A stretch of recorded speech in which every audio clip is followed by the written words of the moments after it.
ഇതിൽ കേന്ദ്ര സർക്കാരിന്റെ ഔദ്യോഗിക വിശദീകരണം അല്ലെങ്കിലും കേന്ദ്ര സർക്കാർ കേന്ദ്രങ്ങൾ നൽകുന്ന സൂചനകൾ എങ്ങനെയാണ്? ഇപ്പോഴുണ്ടായിരിക്കുന്നത് ഒരു ഔദ്യോഗിക വെടിനിർത്തൽ ഉടമ്പടിയല്ല.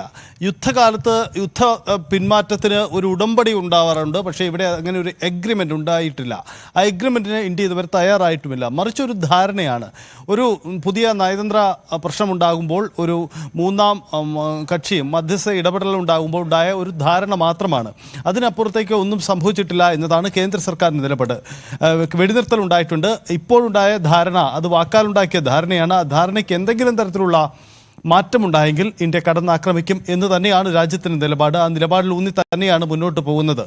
നാളെ നടക്കുന്ന ചർച്ചയാണ് ഇക്കാര്യത്തിൽ നിർണായകമാവുക. കാരണം നാളെ ഈ director general of military operations, രണ്ട് രാജ്യങ്ങളുടെയും ഡയറക്ടർ ജനറൽ ഓഫ് മിലിറ്ററി ഓപ്പറേഷൻസുമായി വീണ്ടും ചർച്ച നടത്തുകയാണ്. ഈ ചർച്ചയിൽ ഏതെങ്കിലും തരത്തിലുള്ള ഒരു ധാരണ രൂപപ്പെടുമെങ്കിൽ മാത്രമേ അതൊരു ഉടമ്പടിയുടെ സ്വഭാവത്തിലേക്ക് വരികയുള്ളൂ. അതല്ലെങ്കിൽ അത് തീർച്ചയായും ഇപ്പോഴുണ്ടായിരിക്കുന്ന ഒരു ധാരണ മാത്രമാണ്. ഏത് സമയവും ലംഘിക്കപ്പെടാവുന്ന, ഏത് പ്രകോപനം ഉണ്ടായാലും തിരിച്ചടിക്കാൻ കഴിയുന്ന ഒരു സാഹചര്യം മാത്രമായി ഇപ്പോൾ അത് നിലനിൽക്കുകയാണ്. എന്തായാലും ഇന്നലെ രാത്രി 10:30 മുതലുണ്ടായ ആ സാഹചര്യം ഇപ്പോൾ തുടരുന്നു എന്നതാണ്.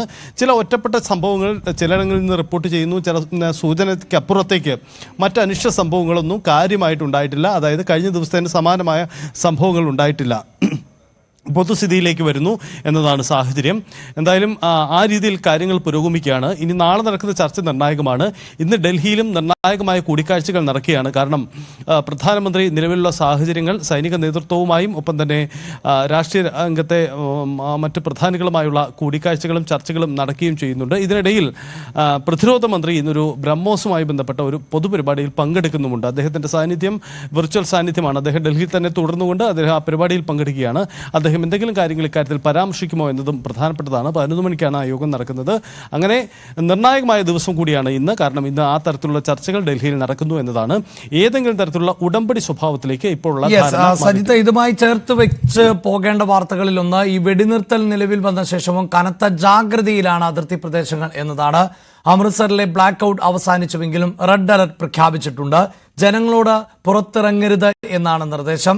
റെഡ് അലർട്ട് മുന്നറിയിപ്പുമായി അല്പം മുമ്പ് സൈറണുകൾ മുഴങ്ങുകയും ചെയ്തു. ജനങ്ങളുടെ സൗകര്യാർത്ഥമാണ് ബ്ലാക്ക് ഔട്ട് പിൻവലിച്ചത് എന്നും ജനങ്ങൾ വീടുകളിൽ ജനലുകൾക്ക് അടുത്ത് നിൽക്കരുത് എന്നും കർശനമായി നിർദ്ദേശങ്ങൾ പാലിക്കണമെന്നും അമൃത്സർ ഡെപ്യൂട്ടി കമ്മീഷണർ അറിയിക്കുകയും ചെയ്തിട്ടുണ്ട്.